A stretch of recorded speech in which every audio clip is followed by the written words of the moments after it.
சில பேர் திரைப்படத்தில் வரி புலிகளாக இருப்பார்கள், உண்மையான வாழ்க்கையில் வரி கட்டாத புலிகளாக இருப்பார்கள். ராமாயணத்தை படித்தவர்களை விட கேட்டவர்கள் தான் அதிகம். ராமாயணத்தை கதையாக பார்த்தவர்கள் தான் அதிகம். ராமாயணத்தை வால்மீகி கூட வேண்டாம், கம்பனிடமிருந்து படித்தால் கூட பல உண்மைகள் நமக்கு புரியும். முதலில் பேசுகிற போதே ராமன் என்ன சொல்லி இருக்க வேண்டும்? எனக்கு திருமணமாகிவிட்டது, என் மனைவி உள்ளே இருக்கிறாள் என்று சொல்லவே இல்லை. உன் அழகிலே மயங்கினேன் என்கிறார் ராமன். சூர்பனகையின் மூக்கை அறுத்தான் என்று மட்டும் கொஞ்சம் அடக்கமாக சொல்லிக் கொண்டிருக்கிறோம். அப்படி இல்லை என்பதுதான் ராமாயணம் தருகிற செய்தி. இப்போதும் உண்மையாக மூக்கை மட்டுமல்ல, மூக்கை, காதுகளை, அவளுடைய மார்பின் காம்புகளை ஒவ்வொன்றாக அறிந்தது மிகப்பெரிய கொடூரம் இல்லையா? சித்திரவதை இல்லையா? சூர்பனகை தனியாக இல்லை. சூர்பனகை ஒரு நாட்டில் மட்டும் இல்லை, சூர்பனகைகள் உலகம் முழுவதும் வதைக்கப்படுகிறார்கள். அனைவருக்கும் என் அன்பு வணக்கம். இந்த அரங்கிற்கு முதலில் சூர்பனகை தான் வந்திருக்கிறார். பொதுவாக சூர்பனகை என்கிற பெயரை அரக்கி என்றும் அச்சுறுத்துகிற வகையிலும் தான் நாம் பாடப்புத்தகங்களில் இருந்து சொல்லிக் கொடுத்து கொண்டிருக்கிறோம். இல்லை, சூர்பனகை பற்றிய இன்னொரு பார்வையில், இன்னொரு கோணத்தில் இந்த புத்தகம் வெளிவந்திருக்கிறது. இந்த புத்தகம் கம்பராமாயணம் பற்றிய புத்தகம் இல்லை, இது பெண்களை பற்றிய புத்தகம். அதனால்தான் இந்த புத்தகத்தை யாருக்கு சித்ரா அவர்கள் காணிக்கையாக்கி இருக்கிறார் என்றால் சூர்பனகைகளுக்கு என்று போட்டிருக்கிறார். அந்த பன்மையிலே தான் ஒரு பெரிய உண்மை கலந்திருக்கிறது. சூர்பனகை தனியாக இல்லை, சூர்பனகை ஒரு நாட்டில் மட்டும் இல்லை, சூர்பனகைகள் உலகம் முழுவதும் வதைக்கப்படுகிறார்கள் என்பதுதான் அப்படிப்பட்ட பெண்களுக்கான, சூர்பனகைகளுக்கான ஒரு புத்தகமாக இது வந்திருக்கிறது. வெறும் ராமாயணம் பற்றிய எதிர்வாதம் இல்லை, உள்ளே மகாபாரதமும் இருக்கிறது, சிலப்பதிகாரமும் இருக்கிறது. எல்லா இலக்கியங்களும் மாறாமல் ஒன்றே ஒன்றை சொல்லுகின்றன, எல்லாவற்றிலும் பெண்கள் வதைப்படுகிறார்கள் என்பதுதான். அதைத்தான் சித்ரா அவர்கள் மிக சரியாக உள்ளே இருக்கிற கம்பனின் பாடல் வரிகளோடும் சேர்த்து உள்ளது உள்ளபடி முதல் பகுதியிலே சொல்லிவிட்டு, பிறகு உள்ளவைகளை பற்றி சித்ராவினுடைய பார்வைகளை எடுத்து சொல்லி, இதற்கெல்லாம் தரவுகளும் சான்றுகளும் எங்கே இருக்கின்றன என்று கம்பனையும் எடுத்து காட்டியிருக்கிறார். இதனை பற்றி பேசுகிற போது ஒரு பெரிய செய்தி புலப்படும். ராமனை பற்றிய ஒரு பிம்பம் இதில் அடிபடும். பலருக்கும் தெரியாத, ஏன் நான் அப்படி சொல்லுகிறேன் என்றால், ராமாயணத்தை படித்தவர்களை விட கேட்டவர்கள் தான் அதிகம். ராமாயணத்தை கதையாக பார்த்தவர்கள் தான் அதிகம். ராமாயணத்தை வால்மீகி கூட வேண்டாம், கம்பனிடமிருந்து படித்தால் கூட பல உண்மைகள் நமக்கு புரியும். ராமன், சூர்பனகை இரண்டு பேரில் யார் இந்த பாத்திரத்தில் கதாநாயகன், யார் வில்லி என்று கேட்டால் எல்லோரும் ராமனை உயர்த்தியும் சூர்பனகையை தாழ்த்தியும் தான் ஒரு கருத்தை உடையவர்களாக இருக்கிறோம். நம் பொது புத்தியில் அப்படித்தான் நம் கருத்து திணிக்கப்பட்டிருக்கிறது. ஆனால் ராமாயணம் அப்படி சொல்லவே இல்லை. ராமாயணத்தில் வருகிற, அதுவும் சூர்பனகை வதைப்படலம் என்றுதான் இருக்க வேண்டும். கம்பன் சூர்பனகை சூழ்ச்சி படலம் என்றுதான் வைத்திருக்கிறார். உண்மையாக சூழ்ச்சி செய்ததற்கும் சூர்பனகைக்கும் எந்த தொடர்பும் இல்லை என்பதை அந்த படலத்தை ஆரண்ய காண்டத்திலே படிக்கிறவர்கள் அறிவார்கள். முதலில் பேசுகிற போதே ராமன் என்ன சொல்லி இருக்க வேண்டும்? எனக்கு திருமணமாகிவிட்டது, என் மனைவி உள்ளே இருக்கிறாள் என்று சொல்லவே இல்லை.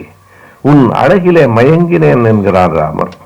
அதற்கான அந்த பாடலை எத்தனையோ பட்டிமன்ற மேடைகளிலே நாம் கேட்டிருக்கிறோம். பஞ்சியோடிர் விஞ்சுகுளிர் பல்லவம் அணுங்க, அந்த வரியை படிக்கிற போதே கடைசியாக அதனை கம்பன் எப்படி முடிப்பான் என்றால், வஞ்சி என நஞ்சமென வஞ்சமகள் வந்தாள் என்று அத்தனை அழகாக ஒரு பாம்பு போன்ற பெண் வந்தாள் என்றுதான் அந்த ராமாயணத்திலே அந்த வரிகள் வரும். எனவே அந்த அழகை பார்த்து மயங்கியவனாகத்தான் ராமன் பேசுகிறான்.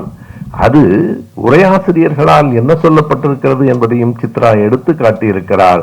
அவன் அழகை பார்த்து, அந்த பெண்ணின் அழகை பார்த்து ராமன் பாடுவதை, ராமன் எண்ணுவதை ஒரு மரியாதையாக அவன் பார்த்தான் என்று சொல்லுகிறது. மரியாதையாக பார்த்ததாக கம்பராமாயணத்தை படித்த போது எனக்கு தோன்றவில்லை.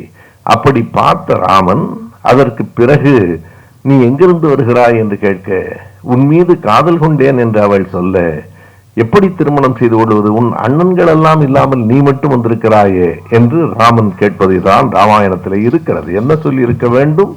இல்லை இல்லை, எனக்கு ஏற்கனவே திருமணமாகிவிட்டது என்று சொல்லி இருந்தால் அது நேர்மையானது.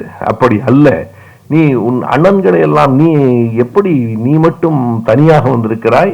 எல்லோரும் வந்தால்தானே நாம் திருமணம் செய்து கொள்ள முடியும் என்று கேட்டு அவள் நெஞ்சத்தில் ஒரு ஆசையை வளர்த்து அதற்கு பிறகு அவள் கோபக்காரியாகி அவள் ஒரு கட்டத்தில் எப்படி வதைக்கப்படுகிறாள் என்பதை அந்த கம்பராமாயணம் சொல்லும்.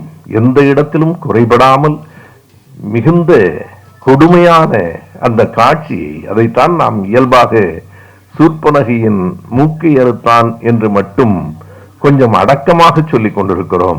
அப்படி இல்லை என்பதுதான் ராமாயணம் தருகிற செய்தி. இப்போதும் பல நேரங்களில் நாம் குறிப்பிடுகிறோம், அவன் மூக்கு உடைப்பட்டான் என்கிறோம், மூக்கருந்து போயிற்று என்கிறோம். அது எல்லாமே இந்த சூர்பனகை படலத்திலே இருந்து வருகிற செய்திதான். உண்மையாக மூக்கை மட்டுமல்ல, மூக்கை, காதுகளை, அவளுடைய மார்பின் காம்புகளை ஒவ்வொன்றாக அறிந்தது மிகப்பெரிய கொடூரம் இல்லையா? சித்திரவதை இல்லையா? இதை மிக தெளிவாக இந்த கோணத்தில் இருந்து பார்த்து சூர்பனகை என்கிற பெயரிலேயே இந்த புத்தகத்தை தந்திருக்கிற சித்ரா அவர்களை முதலில் நாம் பாராட்ட வேண்டும். எனவே எதற்கும் இன்னொரு பார்வை உண்டு. எல்லா மனிதர்களுக்கும் இரண்டு முகங்கள் உண்டு. சில பேர் திரைப்படத்தில் வரிப்புலிகளாக இருப்பார்கள், உண்மையான வாழ்க்கையில் வரி கட்டாத புலிகளாக இருப்பார்கள். பார்க்கிற போது அந்த பார்வைக்கும் அவர்களினுடைய அடிப்படை தன்மைக்குமான வேறுபாடு எல்லாவற்றையும் சேர்த்துத்தான் இந்த ராமாயணத்தில் வருகிற இந்த காட்சிகள். ராமாயணம் ஒரு பாரகாவியம். அதுதான் மகாபாரதத்திலும் பாஞ்சாலி எப்படி வதைக்கப்பட்டாள் என்பதை சித்ரா எழுதியிருக்கிறார். இந்த புத்தகம் நான் மறுபடியும் அதற்காகத்தான் சொன்னேன், தலைப்பை பார்த்து அல்லது அந்த நூலின் பெரும்பகுதியை பார்த்து இது கம்பராமாயணத்தை பற்றிய நூல் என்று கருதினாலும் அடிப்படையில் அது பெண்களை பற்றியது. பாஞ்சாலி எப்படி வதைக்கப்பட்டாள்? ஒரு சொல் மாறி சொல்லிவிட்டாள் என்பதற்காக அவள் ஐவருக்கும் பத்தினி என்று சொன்னார்கள். ஐவருக்கும் தேவி அழியாத பத்தினி என்று பத்தினித்தன்மைக்கு புதிதாக ஒரு விளக்கம் சொல்லப்பட்டது. ஐவருக்கும் தேவியாக அவள் விரும்பி அதனை ஏற்கவில்லை. ஐவருக்கும் தேவியாக ஆக்கப்பட்டாள். அதற்கு பிறகு அவையிலே அவள் அவமதிக்கப்பட்டாள். இரு பெரும் அவமானங்களை அந்த பெண்ணின் மீது சுமத்தியது இந்த ஆண் ஆதிக்கம் இல்லையா? அதைத்தான் மிக கடுமையாக இந்த புத்தகத்தை படிக்கிற போது, சூர்பனகையை படிக்கிற போது ஆண்கள் மீது ஆண்களுக்கே வெறுப்பு வருகிற அளவுக்கு பல உண்மைகள் சொல்லப்பட்டிருக்கின்றன. இந்த சமூகம் ஒரு வேட்டையாடுகிற சமூகமாக இருக்கிற வரையில், சுதந்திரமான சமூகமாக இருக்கிற வரையில் பெண்ணும் ஆணும் சமமாகத்தான் இருந்திருக்க கூடும். ஆனால் ஒரு உடைமை சமூகமாக மாறிய பிறகு அந்த உடைமையை கைப்பற்றுவதற்காகவே பெண்ணை அடிமையாக்கி வைத்த ஒரு சமூகம். பெண்ணிடமிருந்துதான் குழந்தைகள் வருகின்றன என்று எண்ணி தாய் வழி சமூகமாக நம்முடைய பாவலர் அறிவுமதி அவர்கள் இந்த தாய் வழி சமூகம் பற்றி நிறையவே எழுதியிருக்கிறார். ஒரு தாய் வழி சமூகமாக இருந்த இந்த அமைப்பு கொஞ்சம் கொஞ்சமாக அதை முழுக்க ஆணாதிக்க சமூகமாக மாற்றிக்கொண்ட பிறகு, மாறிய பிறகு அல்ல, திட்டமிட்டு மாற்றிக்கொண்ட பிறகு பெண் அன்றைக்கு அடிமையானாள், இன்றைக்கு வரைக்கும் அடிமையாகத்தான் இருக்கிறாள். சில மாற்றங்கள் வந்திருக்கலாம், சில முன்னேற்றங்கள் வந்திருக்கலாம், ஆனால் இன்னமும் பாலின சமத்துவம் முழுமையாக வந்துவிடவில்லை. பாலின சமத்துவம் என்பது இப்போது முழுமையாக வந்துவிடவில்லை. பெண்கள் வேலைக்கு போவதால், பெண்கள் படிப்பதால் ஒரு முன்னேற்றம் ஏற்பட்டிருக்கிறது என்பது உண்மைதான். ஆனால் பாலின சமத்துவம் இன்னமும் வரவில்லை, போக வேண்டிய தொலைவு கூடுதலாக இருக்கிறது என்பதை சுட்டிக்காட்டுவதுதான் இந்த சூர்பனகை புத்தகம். புத்தகத்தின் தலைப்பை பார்க்கிற போது அது சொல்லுகிற செய்தி வேறு, புத்தகத்தை படித்து முடிக்கிற போது நாம் பெறுகிற உணர்வு வேறு. எனவே இந்த சூர்பனகை புத்தகம் பெண்களுக்கான புத்தகம், மேலும் மேலும் பெண்கள் விடுதலை பெறுவதற்கு உதவுவதற்கான புத்தகம். அதனால்தான் இந்த புத்தகத்தை சூர்பனகைகளுக்கு என்று பன்மையிலே சித்ரா அவர்கள் எழுதியிருக்கிறார். இந்த புத்தகத்தை யார் படிக்க வேண்டும்? கண்டிப்பாக ஆண்கள் படிக்க வேண்டும். பல நேரங்களிலே மகளிர் நாளை கூட ஆண்கள் கல்லூரியிலே நடத்த வேண்டும் என்று நான் சொல்லி இருக்கிறேன். பெண்களின் பெருமையை பெண்களிடத்திலேயே பேசிக் கொண்டிருக்க வேண்டும் என்கிற தேவையில்லை. பெண்களை பற்றிய செய்திகளை ஆண்களிடத்திலே தான் கூற வேண்டும் என்றால் இந்த சூர்பனகை புத்தகம் ஒரு விதத்தில் ஆண்களுக்கானது. அந்த புத்தகத்தை ஒரு விதத்தில் அருள்மொழிதான் இந்த புத்தகத்தை பேச வேண்டும். அருள்மொழிக்கு முன்னால் என்னை பேச சொன்னது ஒரு ஒப்புதல் வாக்குமூலத்திற்காக இருக்கலாம் என்று நான் கருதுகிறேன்.